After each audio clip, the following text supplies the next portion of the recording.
1. So far, it's been an interesting ride. Not my first rodeo in the hotel world, but definitely my first time at the front desk. It was June 2018, and I had barely started as a front desk agent at one of the cooler Glariot brands a couple months prior. Given I had learned our PMS system pretty fast, management had decided that I would now work our front desk alone. We're on the smaller side, with 249 rooms, and of course, during my first month of freedom, things begin to heat up. It's summer, people are constantly in and out. We're by the beach at a location in a major city. You get where this is headed. Busy, busy, busy. The day had went by rather smooth. Most of our expected arrivals were in-house, with only a few more left to go before audit arrived. I start getting my cash drop ready, print out my paperwork, etc. As I'm closing up, getting ready to pass on whatever I need to for audit, I get a peculiar man asking to check in. I do my little rundown. Welcome in, how may I assist you? Sure, last name. I type, nothing pops up. Nothing under the last name, first name. I type. We'll call this guest Movie Guy, MG for short. I haven't had MG here since April. Do you have a confirmation email? Oh, my assistant booked it for me. It's probably under her name instead. Sure enough, it works. I confirmed the number and email. There were comments on the reservation he'd be checking in. I add him onto the room. He asks me what the rate was, $219 before tax. Well, it was $109 last week at your property over in some place that's nowhere near us. Oh, I'm sorry, sir, the rate fluctuates based on occupancy, and is not the same as different hotels within this brand. That's not what they said over the phone. Reservation said the rate would be the same here as it was over there. I'm sorry for the misinformation, sir, but CRS might have miscommunicated this. He quickly changes the subject. You know why I'm here, right? No, sir, I do not. MG then goes on a tangent about how he's some big-time producer and has worked on many different shows and movies in the past. I humor him and let him continue, just so I could loop back our conversation to me checking him in and processing his payment. MG is persistent and says, You know I could get you into one of these shows if you're able to get me the same rate I had in Poopersville. Bright lights, and you could work with Bitch a Big Catty Face. How fun would that be? I let him know I can't see what he paid over there, and although the same brand, we do not price match other hotels, and I politely declined his offer. MG then throws a major tantrum in the lobby. At this point, our auditors should have been in by then. I try to calm down the situation. He gets more flustered. MG yells at me, You'll be sorry, kid. As his credit card is in our machine at this point. You could have been a star. Now you'll never be on TV. Of course, the card declined. Immediately, he whips out a different card, shows me the name on it, and swiftly puts it in the machine. Approved.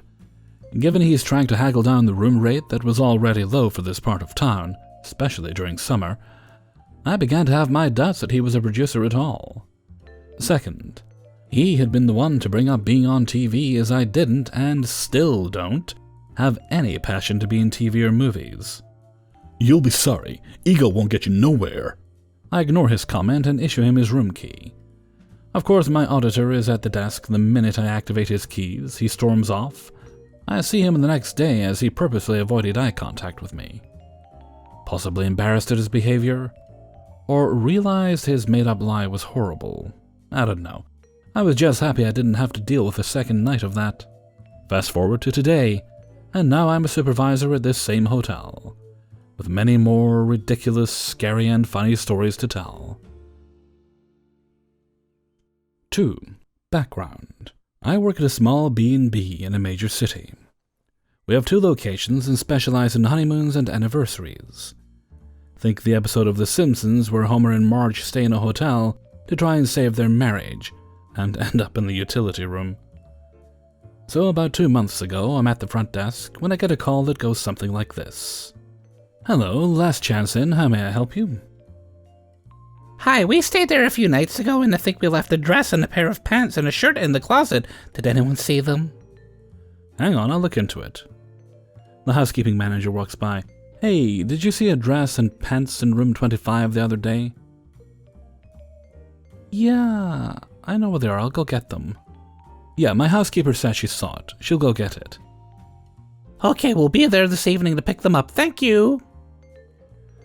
5 minutes later, my housekeeping manager comes back. I can't find the clothes. That's a problem. I'll keep looking. I know they're around here somewhere. I have a day off after this, and when I come back in, my managers want to talk to us. Do you remember talking to a lady about a wedding dress and a shirt and pants the other day? I talked to someone about a dress, but she didn't say it was a wedding dress. Did you actually see the dress? No, the HM said she knew where it was and would go grab it. Okay, I figured as much. Thank you. It turns out that the clothes HM saw were for another guest who stayed with us, and they picked them up. Also turns out that the night Mr. and Mrs. Idiot stayed, that the room next to them called and complained about hearing noises, that something sounded like someone fighting and someone else getting hit, and the morning they checked out, Mr. Idiot was dragging Mrs. Idiot by the arm and she had a bruised eye. I'm not calling her an idiot for being an abuse victim. I am an abuse victim, and I would never shame someone for it. The reason she's married to Mr. Idiot. The front desk didn't know what to do. Sadly, they ignored it, but notated it in their account. That Saturday, I'm at work at our second location when I get a call. It's Mr. Idiot. The conversation goes something like this. Are you the one my wife talked to? Yes? She said you saw her wedding dress and described it to her. No, I didn't. I said that housekeeping saw her dress, and then housekeeping told me we didn't have it later that evening. Well, she said you described details of her wedding dress, and now it's not here, so where is it? Sir, if housekeeping found a wedding dress, it would have taken it directly to the manager's office and locked it up.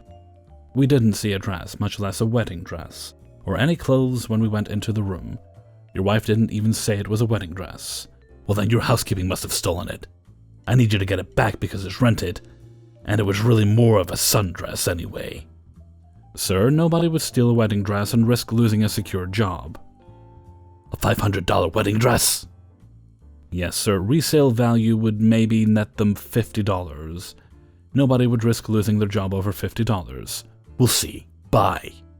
My manager then messages me and tells me that he called from our other location. Apparently he met my manager over there and she let him see our log where we document everything brought to us by housekeeping, and let him go into the room he stayed in to see that it wasn't in there, and took him to our lost and found section and let him root around it. He also interviewed our head of housekeeping and her assistant, which was a person I talked to.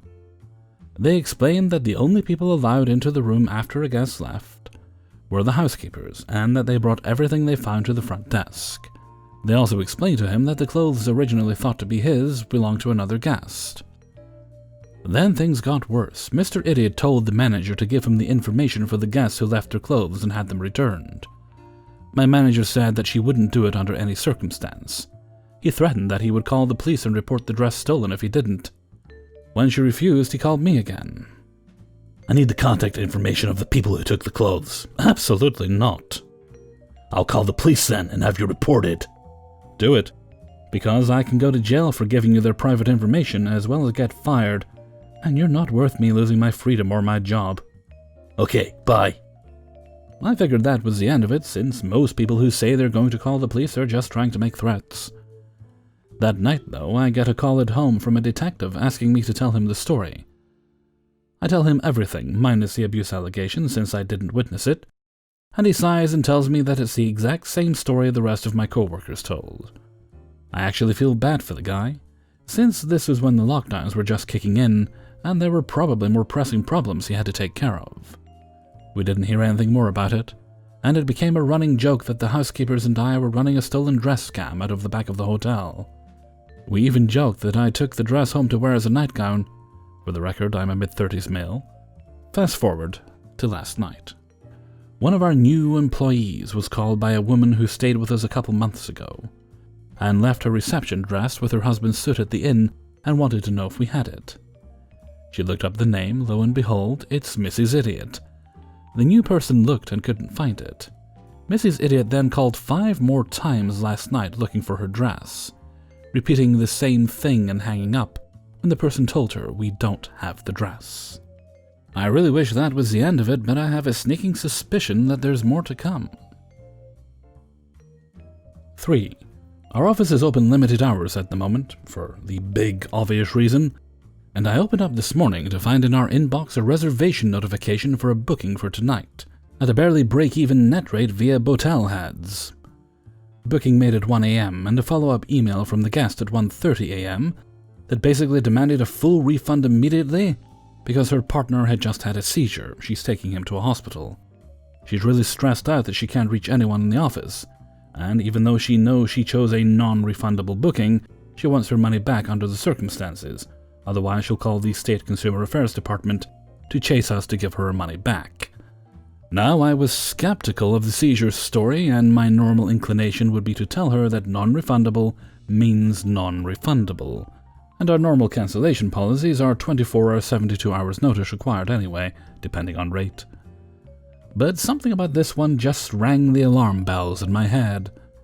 So I replied immediately and told her that fine, we'd cancel on our end and apply no charges. But she booked through an agency and she'd need to get her refund from them because she didn't pay us for the booking. Immediate one-line reply read, Yes, I have paid for the booking. I have attached my credit card transaction here. Right, I reply again. Yes, you get charged on booking. That's how OTAs work. But you paid them, not us, so I can't refund you money I don't have. Please follow up with Shitgoda, who I could tell from the payment screenshot she booked with, for your refund. Half an hour later, I receive a call from her. She tells me she's spoken with Shitgoda, and they told her the hotel won't offer a refund. But she told them she had an email saying we would. They told her they'd call me immediately to approve the refund. But if so, they'd only offer a credit for a future booking on their site, which she felt was entirely inappropriate as, They just want to keep my money. No shit. I let her know they hadn't called me yet, but that I'd certainly approve the fee-free cancellation when they do. She complains again about wanting to contact Consumer Affairs because of the circumstances, and about how you think given the current climate, which I took to mean COVID-19, that agents and hotels should be more flexible. I explained to her that non-refundable basically means no refunds under any circumstances, and that if they showed that at time of booking, then there wouldn't be anything Consumer Affairs would be able to help her with. Though Shitgoda were offering her a gesture of goodwill if they were going to give her credit. Cue awkward silence. Well, that's very disappointing. Okay. I reiterate that the hotel wasn't processing any fees, and that I'd let the agent know that. Then I make the mistake of beginning my sign-off to the call with, Well, we wish your partner a speedy recovery. At which point I'm cut off by a virtual screaming tirade about how that's not going to happen because he's probably dying right now, as his seizure was a result of his detoxing. And this is the third time he's gotten clean, but it'll probably kill him while she's on the phone chasing up an $80 refund for accommodation she won't be using. And she just wants her money back, but it doesn't look like that's going to happen, and then hangs up. What? So many questions. Why book a hotel room and a city outing so soon after the lockdown relaxes, with someone detoxing? Why choose a non-refundable rate if your partner is in such a fragile state in the first place? Why, if money is so tight that $80 is make or break, and you have to chase up hotels and OTAs while your partner is on their deathbed, are you spending money on a night in a hotel anyway? And how did you expect to be able to leave an incidentals guarantee? What do you think Consumer Affairs is going to do for you when you just decide you don't like the conditions you agreed to? Why, considering the current climate of COVID-19 and its effects on the travel industry, do you think there is absolutely no onus on you as the traveler to take responsibility for the booking conditions that you select and agree to at the time of booking? And for duck's sake, why are you on the phone to me if your partner is literally dying right now? For the record, we never got a call from Botel Heads or Shitgoda, but a few hours later received the cancellation by email. They won't be paying us, but I still don't know if she got her cash back or a credit voucher. 4. Normally I work the night audit shift, but with COVID, the owner has been staying on property and handling the overnight work, while I work a few 4 p.m. to 12 a.m. shifts a week. I've had some people just rub me the wrong way. I have had drug addicts trying to sneak in to shoot up in our bathrooms. I've had people dip in to try to run from the cops, domestic violence instances. I even had a guy swindle complete reservation and personal information off a guest in an attempt to gain access to the room. But in all of those instances, I was never as creeped out as I was the other night. The only thing I can think of is that those instances were general issues or a general threat. But this guy, it seemed so much more personal. Me, CG Creeper Guest. CG comes in to check in. This part isn't very eventful. Guy gave me an odd vibe, but not anything I could say was positive or negative, just off. About an hour passes and CG comes up to the front desk, leans on the counter. Hi. I want to ask you something. Well, I forget what I want to ask you. I have a few questions. Yeah, I don't know what they are. I'm not a creeper. I don't want you to think I'm a creeper. I know a lot of women. I'm not a creeper. I just nod, in discomfort. He hasn't said anything threatening, but I'm definitely in the boat of you don't tell people how much of a creeper you aren't, unless you are a creeper. I'll just go back to my room now. He makes it barely around the corner when he turns back around. If you need to scream, I'm right down the hall. I don't want you to think I'm a creeper, but if you need to scream, I'm real close. I know how alone you are up here. At this point, my off vibe is screaming creeper. I've got more than just basic anatomy under my belt, as well as a knife and multiple pairs of scissors. I think I've got this. Hoping my not-so-friendly smile seals the statement. The guy's about my size, but I was pretty sure if something did go wrong, I could probably take him. A couple hours go by, and I'm hoping I'm in the clear. Then he shows up at the desk again, but this time smells a bit of alcohol. Not overwhelmingly so, but like just enough that I could tell he had a drink. What are your food options here? Well, there are a lot of restaurants around. Sonic is in walking distance, but there are a lot just within a mile. Most of them have delivery through any of the delivery apps, and there are like 6 pizza places that will also deliver. Well, I didn't drive here. Well, Sonic is right across the street, and again, most will still have delivery available in one form or another. I don't really like using those phone apps for delivery. And I don't like cabs and such. Then I would suggest Sonic or pizza. He walks to the door, looks in the direction of the Sonic for a minute, then walks back. Yeah, I didn't know about that place, and I really don't want pizza. But I didn't drive here. And I don't like those apps.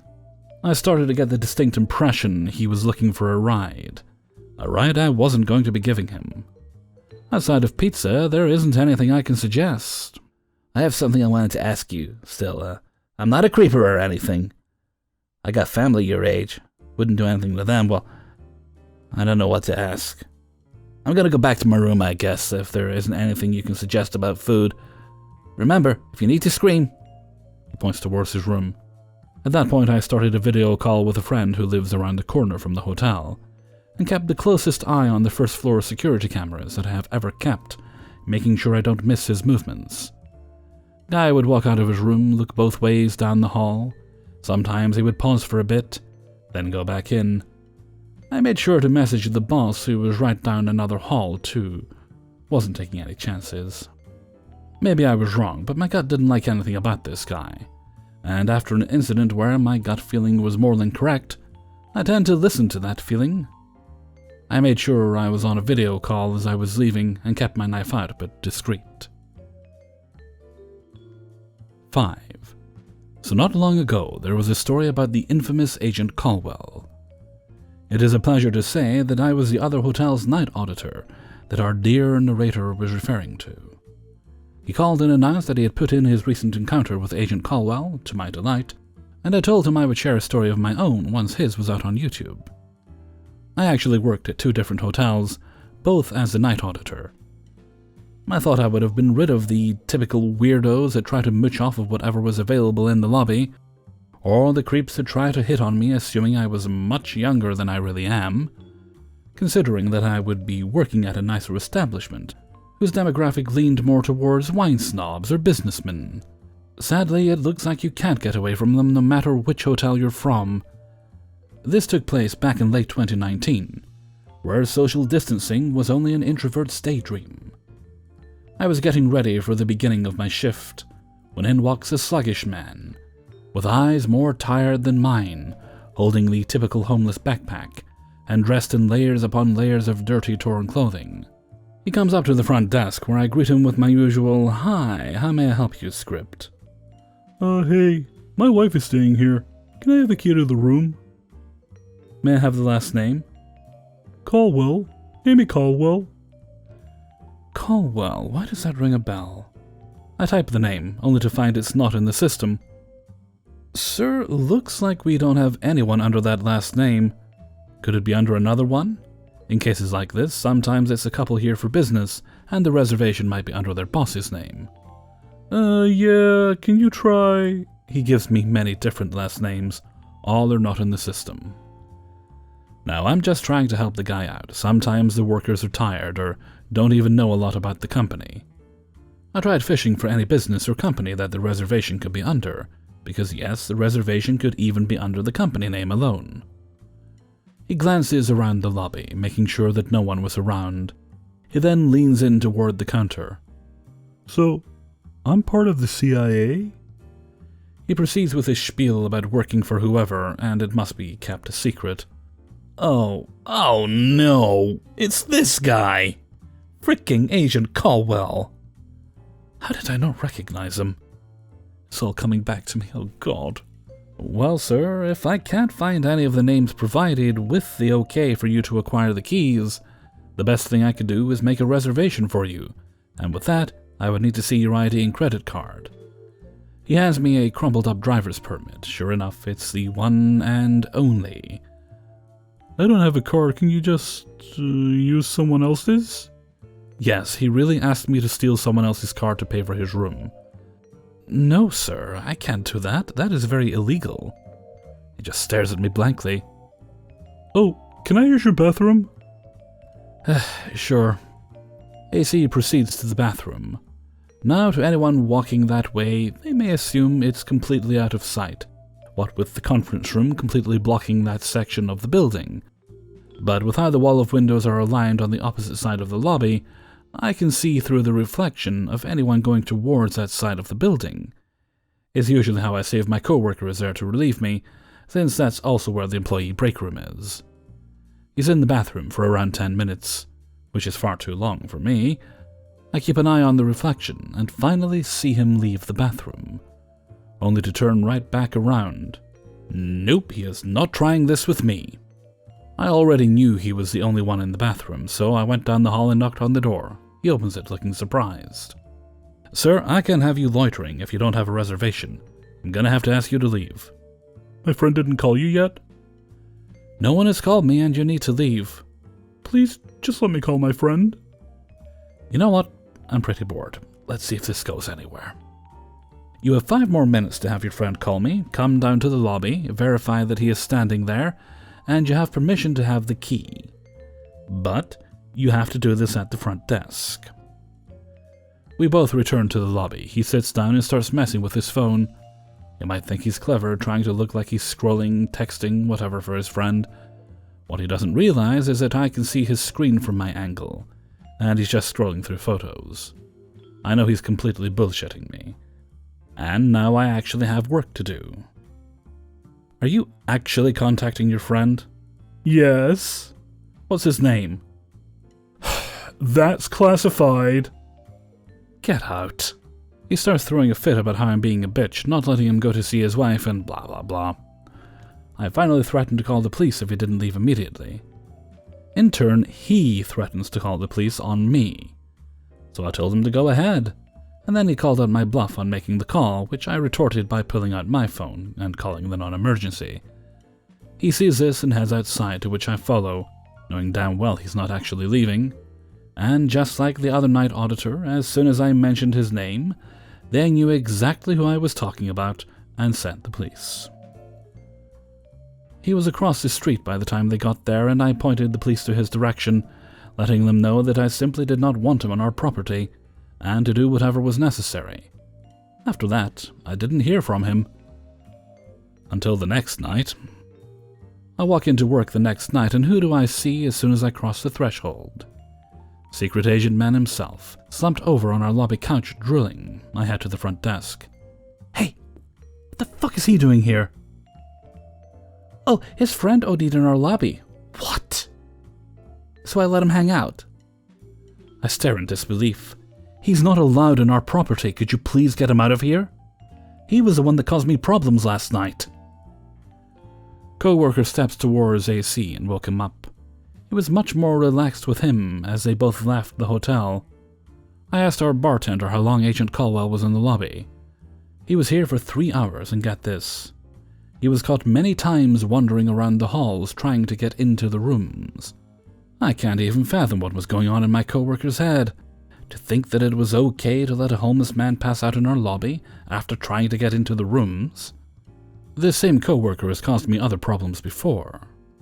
I have stories about him alone, and how he's caused my anxiety to go through the roof thanks to his carelessness. It's been a while since I've seen him, and as I'm typing this, I only have 3 more nights until I'm out of this hellhole. I have plenty of other stories regarding hotels, and even some from when I worked at a movie theater. If anyone wants to hear them, I would be more than happy to oblige. Thank you so much for listening. Hey everybody, Hellfreezer here, and thank you very much for listening to Coahw, number 41. And thank you very much to everybody who allowed me to use and sent in stories for use in this video. You know, I've got to wonder about Agent Coahw. That's the second appearance he's made in one of these videos. See episode 40. I can't remember the exact story, but see episode 40 for his previous appearance. I had to go check to make sure I got the voice right on that one. I've got to wonder if his situation is that he's mentally ill or if he's just trying it on to get free rooms. Of course, it does seem quite calculated, he does seem to know what he's doing, but that doesn't preclude that he could also be ill. If anything, it might be a comment on the sad state of mental health care in the world today. Or he could just be a very bad con artist, who knows.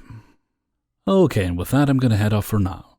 So until next time, thank you very much for listening, and take very good care of yourselves.